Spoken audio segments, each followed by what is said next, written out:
Hello everyone, my name is Ishan and today I'll be explaining this problem called end of corruption. So let's read through the problem statement. A despotic king decided that his kingdom needed to be rid of corruption and disparity. He called his prime minister and ordered that all corrupt citizens be put to death. Moreover, he wanted this done quickly. The wily prime minister realized that investigating every citizen to decide who was corrupt and who was not was rather difficult. So he decided on the following plan. He ordered all the citizens to appear in the court one by one and declare their wealth. The king does not sit in the court all the time. Whenever the king walks into the court, the prime minister pulls out the richest man who has appeared before the court so far and is still alive and beheads him for being corrupt. Since the rich are more likely to be corrupt, he hopes to get rid of most of the corrupt, and king is happy to see his policy being implemented enthusiastically. Suppose the wealth of the citizens trooping into the court is 137, 65, 18, 9, 11, 2 and 4. And the king walked in 3 times, the first time after the first 4 persons have seen the minister, the second time after the first 5 persons have seen the minister, and finally after the first 9 persons have seen the minister. At the king's first visit, the richest person to have met the minister has wealth 7 and he would be beheaded. At the second visit, the wealth of the richest person who has met the minister and is still alive has wealth 6, and so he would be beheaded. At the third visit, the richest person to have met the minister who is still alive has wealth 18, and so he would be beheaded. You may assume that the input is such that whenever the king walks in, it is always possible to behead someone. Your aim is to write a program that will enable the prime minister to identify the richest man to have met the minister and who is still alive quickly. You may assume that no two citizens have the same wealth. The first line of input is given as 2 numbers, n and m, where n is the number of citizens and m is the number of visits to the court by the king. Then there are n plus m lines to describe in order the n citizens' appearances which are interleaved with m visits by the king. A citizen's visit is denoted by a positive integer signifying his wealth. You may assume that no two citizens have the same wealth. A visit by the king is denoted by -1. So there will be 2 numbers given, n and m, and there will be n plus m more numbers. And if a number is a positive integer, that means it is a citizen, and a positive integer is that citizen's wealth. And if the number is -1, then that denotes a visit by the king. So I'll just explain the sample output of 7, 6 and 18 of this sample input. So here are the 2 numbers n and m, and here is the rest of the input. So let's just simulate what the problem says. I'll just write down the citizens as they appear sequentially. So citizen with wealth 1 appears, then citizen with wealth 3, citizen with wealth 7, citizen with wealth 6, and then the king appears. So now we see which citizen has the most wealth. So citizen with wealth 7 has the most wealth, and then he will be beheaded, so he will be removed.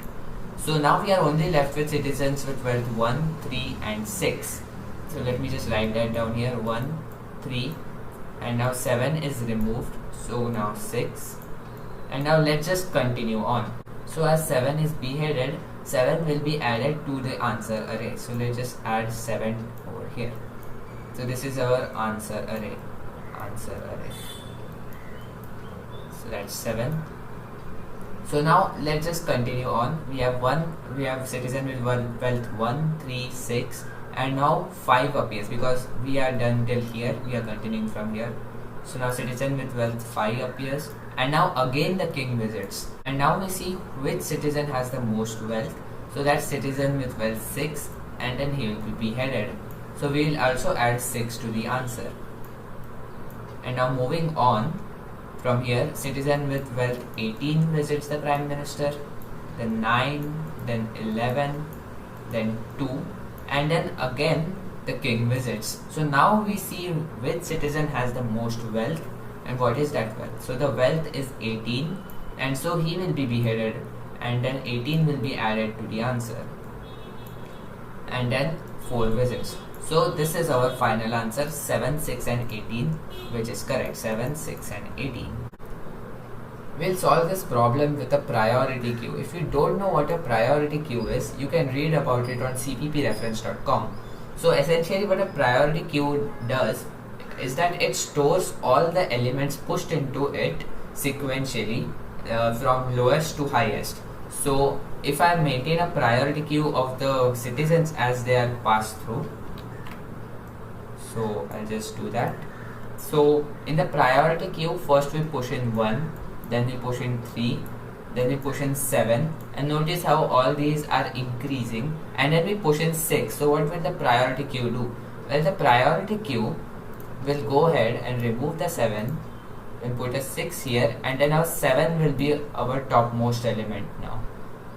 So using this, whenever a king visits, we just need to take out the topmost element, output it, so output it,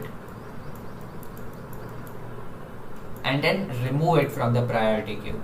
So the priority queue gives us two very nice functions called top, which we can use to get the topmost element, and pop, which is used to remove the topmost element. So let's just look at the code for this.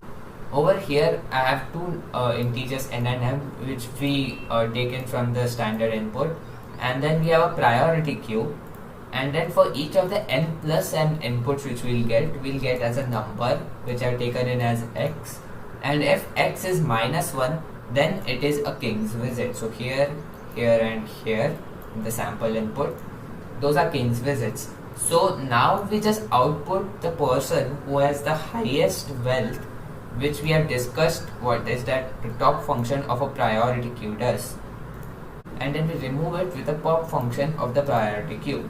Otherwise we know it is a citizen and he might be the highest one, we don't know, and hence we push it into the priority queue.